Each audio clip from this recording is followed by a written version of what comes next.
스탠포드 대학교 강의실, 중국 학생이 갑자기 손을 번쩍 들며 자신의 주장을 강력히 얘기하기 시작합니다. 그 학생의 발언을 들은 마이클 교수님은 갑자기 수업을 중단시키는 상황까지 이어집니다. 굴하지 않고 중국 학생은 끝까지 교수님에게 확신에 찬 모습으로 자신의 생각을 이야기하기 시작하는데요. 이 긴장감 넘치는 토론은 어떻게 이어져 갔을까요? 그 전에 잠깐 좋아요, 알림 설정은 공짜이니 꼭 부탁드릴게요. 그럼 오늘의 사연 바로 시작합니다. 안녕하세요. 저는 스탠포드 대학교 역사학과에 재학 중인 21살 소피아예요. 오늘은 제가 어떻게 역사를 사랑하게 되었고 스탠포드 대학교 역사학과에 입학하게 되었는지 이야기해 드릴게요. 어렸을 때부터 저는 할아버지의 무릎에 앉아 옛날 이야기를 듣는 걸 정말 좋아했어요. 할아버지는 제2차 세계대전 참전 용사셨는데 전쟁 중 겪으신 일들과 그 시대의 이야기를 들려주셨죠. 할아버지의 이야기는 마치 타임머신을 타고 과거로 여행하는 것 같았어요. 중학교 때 우리 반에 새로운 역사 선생님이 오셨어요. 미켈슨이라는 분이었는데 그분의 수업은 정말 특별했죠. 단순히 연도와 사건을 외우는 게 아니라 그 시대 사람들의 삶과 생각을 이해하도록 가르치셨어요. 그때부터 저는 역사가 단순한 과거의 기록이 아니고 인간의 이야기이자 우리의 뿌리라는 걸 깨달았어요. 고등학교에 들어가서는 세계사 수업을 들으며 제 관심사가 더욱 넓어졌어요. 특히 동양사에 빠져버렸죠. 한국, 중국, 일본의 오랜 역사와 문화적 교류는 정말 흥미진진했어요. 그 중에서도 고구려의 이야기가 가장 인상 깊었어요. 작은 나라가 어떻게 강대국들 사이에서 천년제국을 이루었는지, 그들의 문화는 어떠했는지 알아가는 과정이 너무나 재미있었습니다. 역사에 대한 열정이 커져갈수록 저는 더 전문적으로 공부하고 싶다는 생각이 들었어요. 그래서 대학 진학을 준비하면서 가장 먼저 스탠포드 대학교를 목표로 삼았죠. 스탠포드의 역사학과는 세계적으로 유명했고 특히 동양사 분야에서 뛰어난 교수진들이 계셨거든요. 하지만 스탠포드에 입학하는 건 정말 어려운 일이었어요. 저는 밤낮으로 공부했고 역사 관련 책을 읽는 것은 물론 영어 실력도 키우고 다른 과목들도 열심히 공부했죠. 방과 후에는 역사 동아리 활동을 하며 토론 스킬도 늘렸어요. 주말에는 지역 박물관에서 자원봉사도 하면서 실제 역사 유물들을 접할 기회도 가졌고요. 제 노력은 마침내 결실을 맺었어요. 고등학교 졸업반 때 스탠포드 대학교로부터 합격 통지를 받았을 때의 그 기쁨은 정말 말로 표현할 수 없었죠. 부모님도 정말 자랑스러워하셨어요. 스탠포드에 입학한 후 저는 더욱 넓은 세계를 만났어요. 다양한 국적의 학생들과 함께 공부하면서 각국의 역사와 문화에 대해 배우는 건 정말 행복했죠. 특히 마이클 교수님의 동아시아사 수업은 제가 가장 좋아하는 수업이에요. 교수님은 항상 객관적이고 균형 잡힌 시각으로 역사를 바라보시는 분이거든요. 지금 저는 2학년이에요. 아직 배울 것이 정말 많지만 매일매일이 새로운 발견의 연속이죠. 역사를 공부하면 할수록 우리의 현재를 더 잘 이해할 수 있고 미래를 더 잘 준비할 수 있다는 걸 느껴요. 제 꿈은 나중에 역사학자가 되어 세계 각국의 사람들에게 동아시아의 역사와 문화를 알리는 거예요. 특히 한국의 역사에 대해 잘못 알려진 부분들을 바로잡고 싶어요. 역사는 단순한 과거의 이야기가 아니라 우리의 정체성을 형성하는 중요한 요소니까요. 스탠포드에서의 생활은 매일이 새로워요. 특히 마이클 교수님의 동아시아사 수업은 제가 가장 좋아하는 시간이에요. 미국에서 자란 제게 동아시아의 역사는 새롭고 신비로운 세계거든요. 그날 수업 주제는 고구려였어요. 솔직히 말하면 수업 전까지 저는 고구려에 대해 거의 아는 게 없었죠. 마이클 교수님은 고구려의 역사적 중요성에 대해 열정적으로 설명하셨어요. 고구려는 동아시아 역사에서 매우 중요한 위치를 차지해요. 그들의 문화와 정신은 현대 한국의 정체성 형성에 깊은 영향을 미쳤죠. 갑자기 강의실 뒤쪽에서 한 손이 올라갔어요. 중국에서 온 유학생 왕리였죠. 교수님 죄송하지만 동의할 수 없습니다. 고구려는 분명 중국 역사의 일부입니다. 순간 강의실의 분위기가 긴장감으로 가득 찼어요. 저는 궁금했죠. 왜 이 문제가 이렇게 민감한 걸까? 마이클 교수님은 차분하게 대응하셨어요. 왕리 학생 당신의 의견을 들어보고 싶군요. 왜 그렇게 생각하나요? 왕리는 자신의 주장을 펼쳤고 교수님은 그의 의견을 경청하신 후 차근차근 설명해 주셨어요. 유네스코의 세계문화유산 등재 이야기부터 고구려 문화가 현대 한국에 미친 영향까지 정말 흥미로운 내용이었죠. 저는 이 논쟁을 들으며 많은 생각이 들었어요. 역사란 게 이렇게 다양한 해석이 가능하다니 놀라웠죠. 동시에 역사가 단순히 과거의 이야기가 아니라 현재의 정치적, 문화적 관계에도 큰 영향을 미친다는 걸 실감했어요. 특히 인상 깊었던 건 고구려라는 한국가를 두고 한국과 중국이 이렇게 첨예하게 대립한다는 거였어요. 미국의 역사도 논쟁거리가 많지만 이런 식의 국가 간 갈등은 처음 봤거든요. 쉬는 시간, 저는 도서관에 가서 고구려에 대해 더 자세히 찾아봤어요. 제가 알게 된 바로는 고구려는 정말 대단한 나라였더라고요. 한반도 북부와 만주 지역에 걸쳐 있던 거대한 제국이었으며 당시 세계 최강국이었던 수나라와 당나라의 침략도 물리쳤다니 정말 놀라웠어요. 이번 수업을 통해 저는 역사 연구에 있어서 객관성과 다양한 시각의 중요성을 배웠어요. 또한 동아시아의 복잡한 역사와 현대의 관계에 대해서도 더 깊이 이해하게 되었죠. 앞으로 동아시아사 수업에서 어떤 새로운 것들을 배우게 될지 정말 기대돼요. 이런 역사적 논쟁들이 현대 동아시아 국가들의 관계에 어떤 영향을 미치는지, 그리고 이를 어떻게 해결해 나가야 할지에 대해서도 더 공부해보고 싶어요. 역사는 단순히 과거의 이야기가 아니라 현재를 이해하고 미래를 준비하는 열쇠라는 걸 다시 한번 깨달았답니다. 쉬는 시간이 끝난 후 다시 수업은 시작되었습니다. 마이클 교수님의 설명 이후에도 강의실의 긴장감은 쉽게 가라앉지 않았죠. 왕리는 여전히 불만스러운 표정이었고 다른 학생들도 이 논쟁에 관심을 보이기 시작했죠. 갑자기 한국계 미국인 학생인 제니가 손을 들었어요. 교수님, 고구려의 문화유산이 현대 한국에 어떤 영향을 미쳤는지 더 자세히 설명해 주실 수 있나요? 마이클 교수님은 미소를 지으며 대답하셨어요. 좋은 질문입니다, 제니. 고구려의 영향은 한국 문화 곳곳에서 찾아볼 수 있어요. 예를 들어 한국의 국호인 대한민국의 한은 고구려, 백제, 신라를 아우르는 사만에서 유래했습니다. 또한 고구려의 무용총 벽화에 그려진 춤사위는 현재 한국의 전통춤인 승무의 원형이 되었죠. 이 말을 들은 왕리가 다시 반박했어요. 하지만 교수님, 고구려는 중국 영토에 있었고 한자를 사용했잖아요. 이건 분명 중국 문화의 일부였다는 증거 아닌가요? 이번에는 일본 유학생인 하루키가 끼어들었어요. 잠깐만요. 그렇게 따지면 일본도 한자를 사용했는데 그렇다고 일본이 중국의 일부였다고 할 수는 없잖아요. 마이클 교수님은 고개를 끄덕이셨어요. 하루키 학생의 지적이 아주 좋습니다.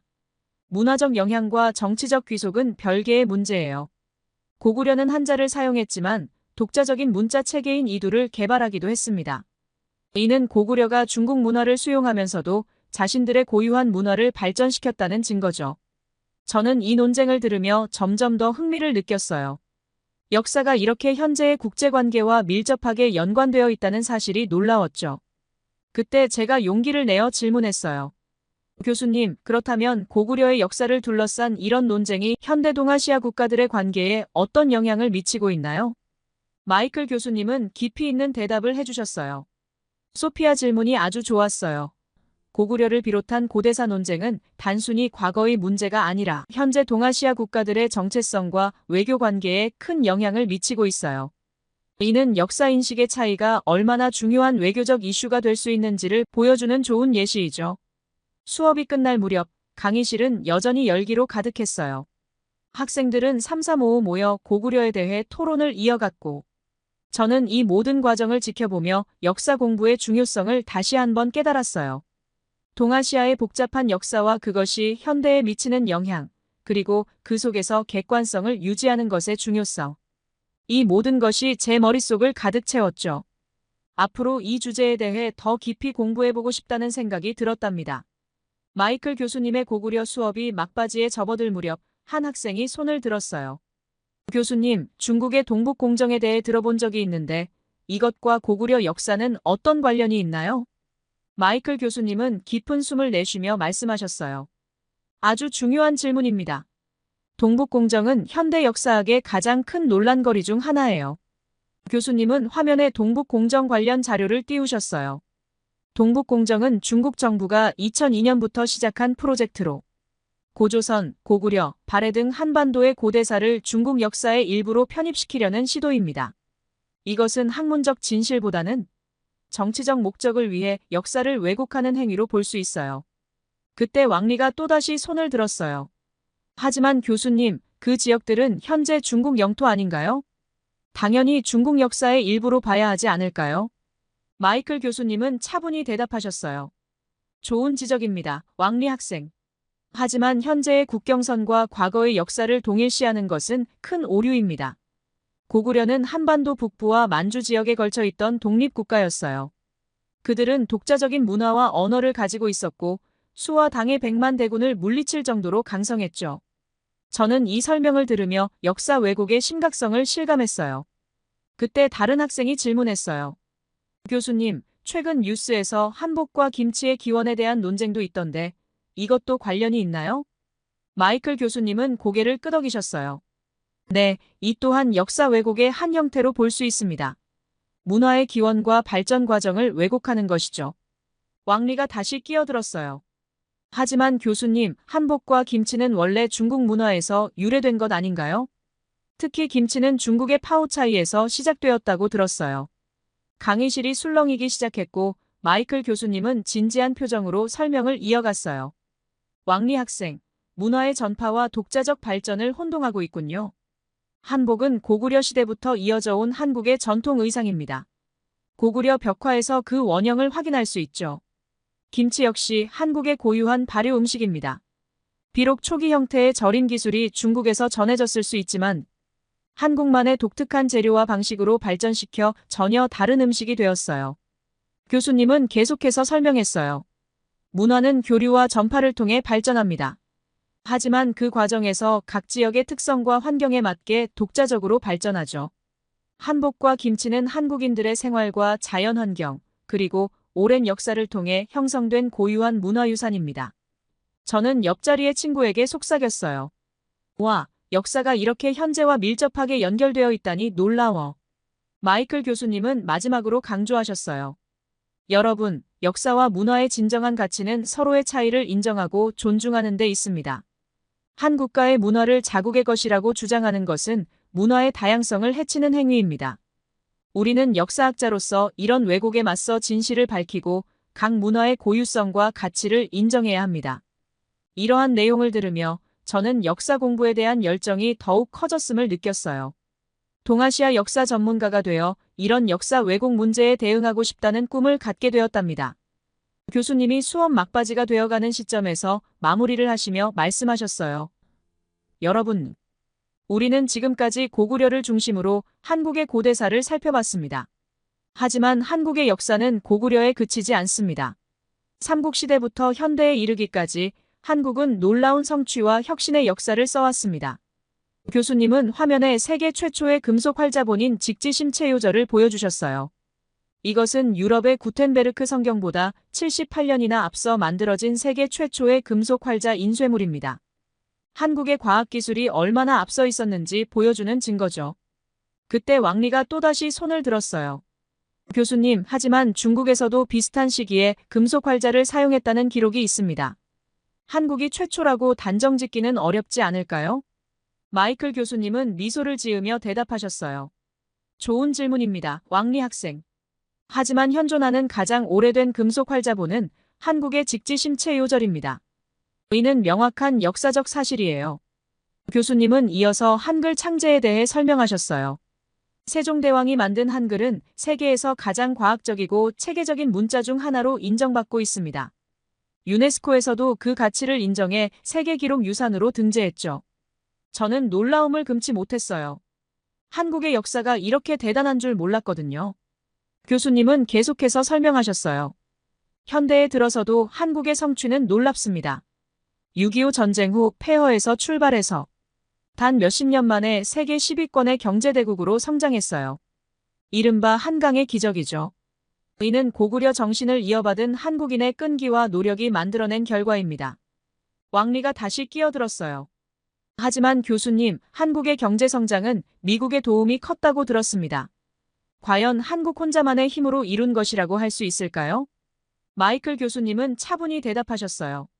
물론 국제적인 지원도 있었지만 그 지원을 효과적으로 활용하고 발전의 기회로 삼은 것은 전적으로 한국인들의 노력이었습니다. 많은 나라들이 비슷한 지원을 받았지만 한국처럼 성공한 사례는 드물죠. 더불어 한국은 문화 강국으로서도 세계에 앞장서고 있어요. K-팝, 한국 드라마, K-뷰티 등 한류 문화는 전 세계인의 사랑을 받고 있죠. 이는 한국의 전통 문화와 현대성이 조화롭게 융합된 결과이죠. 마지막으로 교수님은 이렇게 말씀하셨어요. 한국의 역사는 도전과 극복의 역사입니다. 외세의 침략과 국난을 이겨내고 끊임없는 혁신과 발전을 이뤄낸 자랑스러운 역사죠. 이제 한국은 단순한 역사의 주변국이 아닌 세계 역사의 중심에 서 있습니다. 수업이 끝나고 나오면서 저도 모르게 가슴이 벅차올랐어요. 한국의 역사가 이토록 찬란하고 자랑스러운 줄 몰랐거든요. 이제 한국 역사를 더 깊이 공부하고 싶다는 열망이 생겼어요. 그리고 언젠가는 이 찬란한 역사를 세계에 알리는 역사학자가 되고 싶다는 꿈을 갖게 되었답니다.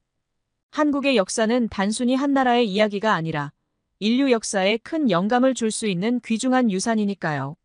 이렇게 저의 한 학기 동아시아사 수업은 끝이 났지만 한국 역사에 대한 제 열정은 이제 막 시작되었답니다. 역사학자가 되는 그날까지 응원 부탁드려요. 제 이야기를 끝까지 들어주셔서 감사합니다. 오늘의 사연 어떠셨나요? 소피아에게 응원의 메시지를 아래에 남겨주세요.